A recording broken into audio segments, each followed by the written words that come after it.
పడక్కలం అంటే మలయాళంలో యుద్ధభూమి అని అర్థం. వినడానికి ఇది చాలా సీరియస్ టైటిల్లా ఉన్నా నిజానికి ఇదొక super natural fantasy comedy movie. అసలు ఈ జోనర్లో ఒక సినిమాని చూసే చాలా కాలం అయిపోయింది కదా. మీకేమో కానీ నాకైతే అదే అనిపించింది.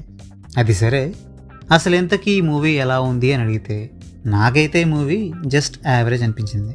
కాన్సెప్ట్ వైజ్ చూస్తే జుమాంజీ మూవీకి దీనికి కొన్ని పోలికలు ఉన్నట్టుగా అనిపించినా మన దగ్గర ఇలాంటి సినిమాలు రావడం అరుదు కాబట్టి మనకి ఈ కాన్సెప్ట్ కొంచెం కొత్తగానే అనిపిస్తుంది. పాచికలాటల బోర్డు, సింపుల్గా చెప్పాలంటే ఒక పురాతన మిస్టీరియస్ పవర్స్ ఉన్న ఒక లూడో బోర్డు. రంజిత్ అనే ఒక ప్రొఫెసర్కి దొరికినప్పుడు ఆ బోర్డుకి ఉన్న పవర్స్ని వాడుకొని ఆ ప్రొఫెసర్ తనకి కావాల్సిన పనులని ఎలా చేసుకోగలిగాడు.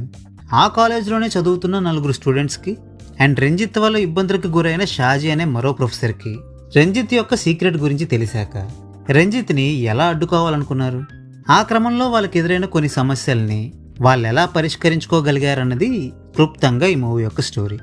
జనరల్గా ఈ రోజుల్లో కొత్తగా ఉండే ఒక కాన్సెప్ట్ని బేస్ చేసుకుని ఒక స్టోరీని రాయడం అంత సులువేమీ కాదు. బట్ ఒక ఫ్యాంటసీ జానర్లో స్టోరీని రాయాలని అనుకుంటే మాత్రం వింత వింత ఐడియాలతో రకరకాల స్టోరీలు రాసే అవకాశం దొరుకుతుంది. కానీ అవకాశం దొరికింది కదా అని తలాతోక క్లారిటీ పాడు ఏమీ లేకుండా ఏది పడితే అది రాస్తే మాత్రం మొదటికే మోసం వస్తుంది. అండ్ ఈ మూవీ విషయంలో కూడా ఎగ్జాక్ట్గా అదే జరిగింది.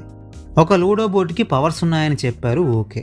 కానీ ఎగ్జాక్ట్గా లూడో బోర్డుకున్న పవర్స్ ఏమిటి, దానికి ఉన్న లిమిటేషన్స్ ఏమిటి, ఆ పాచికలాటలకు ఉండే రూల్స్ ఏంటో సరిగ్గా చెప్పకుండా ర్యాండమ్గా పరకాయ ప్రవేశం అనే కాన్సెప్ట్ని తీసుకొచ్చి తగిలిస్తే ఎలా కుదురుతుందో చెప్పండి.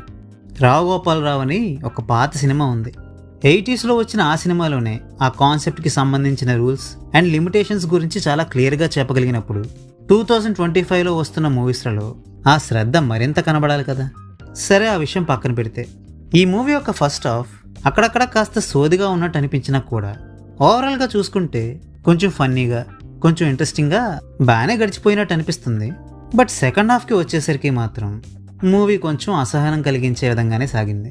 జితిన్స్ లవ్ స్టోరీని, షాజీకి తన వైఫ్కి మధ్య ఉండే ఇష్యూస్ని ప్రాపర్గా ఎస్టాబ్లిష్ చేయకపోగా కావలసినప్పుడల్లా ఏదో ఫోర్స్డ్గా ఇష్యూస్ని తీసుకొచ్చి స్టోరీలో ఇరికించేశారు. అండ్ ఎటువంటి సర్ప్రైజెస్ కానీ ట్విస్టులు కానీ లేకుండా చాలా సింపుల్గా తేలిపోయే సొల్యూషన్ని చూపించడానికి సెకండ్ హాఫ్ మొత్తాన్ని అనవసరంగా సాగదీశారు. యూనిక్ కాన్సెప్ట్, యాక్టర్స్ యొక్క పర్ఫార్మెన్సెస్, అక్కడక్కడ వర్కౌట్ అయ్యే కొన్ని కామెడీ సీన్స్, వీటిని మినహాయిస్తే ఈ మూవీలో చెప్పుకోవడానికి పెద్దగా పాజిటివ్ పాయింట్స్ ఏమీ లేవు. కాబట్టి ఒకవేళ మీరు గనక ఈ మూవీని చూడాలి అనుకుంటే పెద్దగా ఎక్స్పెక్టేషన్స్ ఏమీ పెట్టుకోకుండా ఏదో టైంపాస్ కోసం అన్నట్టుగా ఈ మూవీని చూడండి. ఈ మూవీ జియో హాట్స్టార్లో స్ట్రీమ్ అవుతుంది. తెలుగు ఆడియో కూడా అవైలబుల్గా ఉంది. Adult scenes and bad language లాంటివి అయితే ఏం లేవు ఈ మూవీలో. So well, that's a wrap on this video. ఈ వీడియో మీకు నచ్చితే వీడియోని లైక్ చేయండి. మరిన్ని వీడియోస్ కోసం ఛానల్కి సబ్స్క్రైబ్ చేసుకోండి. We will meet you next video. Thanks for watching.